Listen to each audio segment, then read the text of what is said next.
आज मैं आपको होलिका दहन से रिलेटेड कुछ ऐसी बहुत इजी लेकिन बहुत ही इफेक्टिव रेमेडीज बताने वाली हूँ कि अगर वो आप करते हैं तो आपकी लाइफ में अगर पैसे से रिलेटेड प्रॉब्लम है, हेल्थ से रिलेटेड प्रॉब्लम है, या अपने बच्चों को लेके कोई आपको प्रॉब्लम लगती है, या फिर आपको लगता है कि बहुत ज़्यादा नेगेटिव एनर्जी है हमारी लाइफ में, तो वो सारी चीज़ें दूर हो जाएंगी। बहुत ही सिंपल और इफेक्टिव रेमेडीज हम करने वाले हैं। तो सबसे पहले हम बात करते हैं कि अगर आप के ऊपर बहुत ज़्यादा कर्जा है और आपकी जो लाइफ में पैसे को लेकर स्टेबिलिटी बिल्कुल भी नहीं है, आर्थिक समस्या है, तो आप क्या कीजिए, आप एक नारियल लीजिए जटा वाला,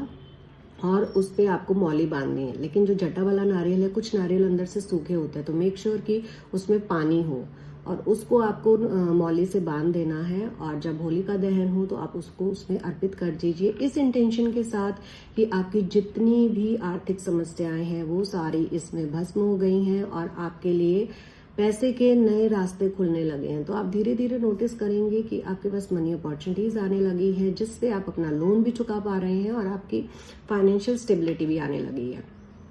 नेक्स्ट है कि अगर आपको लगता है कि कोई बहुत बीमार रहता है या बैक टू बैक कुछ ना कुछ हेल्थ इश्यूज लगे रहते हैं, या फिर आपको बहुत ज्यादा नेगेटिविटी फील होती है, या कई लोगों को लगता है कि भैया किसी ने कुछ करा दिया है, यानी कि ब्लैक मैजिक टाइप भी अगर आपको फील होता है, तो आपको क्या करना है, या तो आपको 7 गोमती चक्र लेने हैं, या फिर आपको 7 कौड़ी लेनी है। ब्लैक कौड़ी लीजिए, सिंपल कौड़ी लीजिए, लेकिन येलो कौड़ी नहीं लेनी है आपको।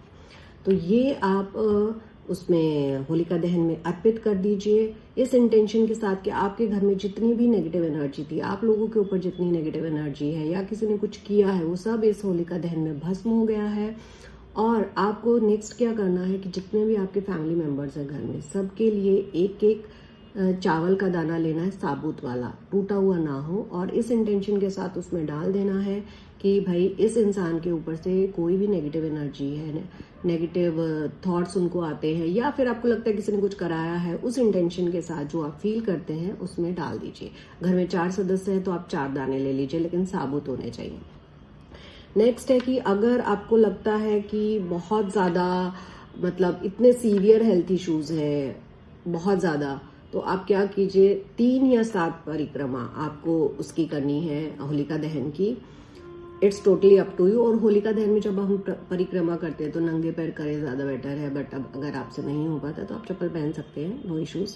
तो आपको 3 से या 7 परिक्रमा करनी है, और परिक्रमा करते हुए आपको ओम नमः शिवाय का चैंट करना है, और मन में इंटेंशन रखनी है कि कोई हेल्थ इश्यूज नहीं है, सब इस अग्नि में भस्म हो गए हैं। नेक्स्ट है कि अगर आपकी शादी में प्रॉब्लम आ रही है, शादी नहीं हो रही है, या फिर जो आपकी मैरिड लाइफ है उसमें आपको प्रॉब्लम हो रही है, तो आपको करना क्या है, आप या थोड़ी सी पीली सरसों ले सकते हैं या एक हल्दी की गांठ ले सकते हैं,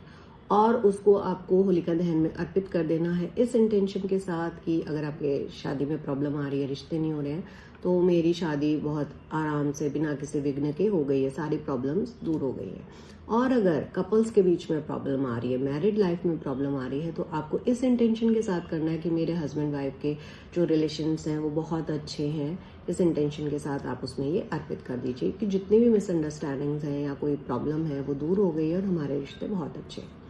नेक्स्ट, अगर आपको अपने बच्चे की पढ़ाई से रिलेटेड कोई प्रॉब्लम है, या आप अपने बच्चे की ग्रोथ के लिए भी ये कर सकते हैं, मतलब कुछ भी हो बच्चे की लाइफ में अगर कोई भी प्रॉब्लम है, चाहे पढ़ाई से रिलेटेड है या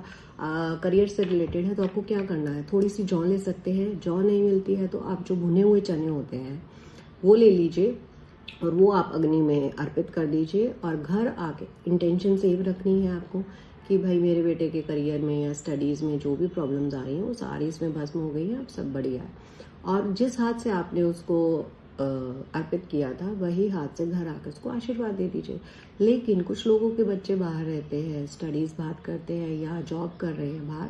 तो उनके बच्चे उनके पास नहीं है, तो वो जब इंटेंशन के साथ करेंगी अपने बच्चों के लिए, तो माँ की जो इंटेंशन होती है ऑटोमेटिकली बच्चों तक पहुंच ही जाती है। उसमें उनको फिजिकली भी करने की जरूरत नहीं है, अगर दूर है बच्चे तो माँ का आशीर्वाद बच्चों के पास अपने आप पहुंच जाता है। नेक्स्ट है कि अगर आपको लगता है कि परिवार में प्यार नहीं है, कुछ भी नहीं है, लोग झगड़ते रहते हैं,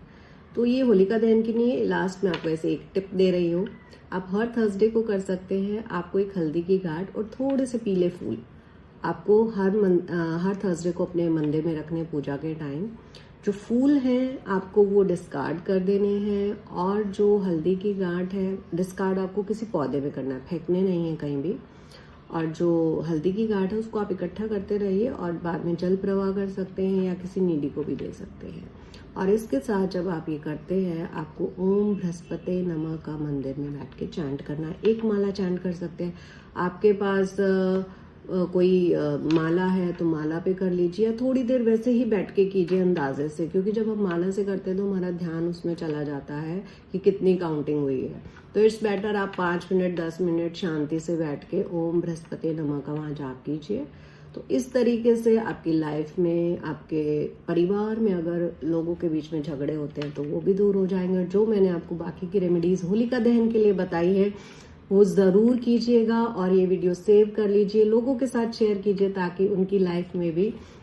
कोई भी प्रॉब्लम है, चाहे हेल्थ इश्यूज हैं, बच्चों को लेके है, बुरी नजर है, नेगेटिविटी है, या फिर किसी भी तरह की प्रॉब्लम आ रही है, शादी को लेके भी आ रही है, तो सब ठीक हो जाएगा। ये साल का एक ऐसा दिन होता है जो एक ही बार आता है, तो इट्स बेटर है आप लोगों के साथ शेयर कीजिए ताकि वो लोग भी अपनी प्रॉब्लम को सॉल्व कर सके और आप उनका एक प्रॉब्लम सॉल्व करने का माध्यम बन सकते हैं। Thank you for watching this video.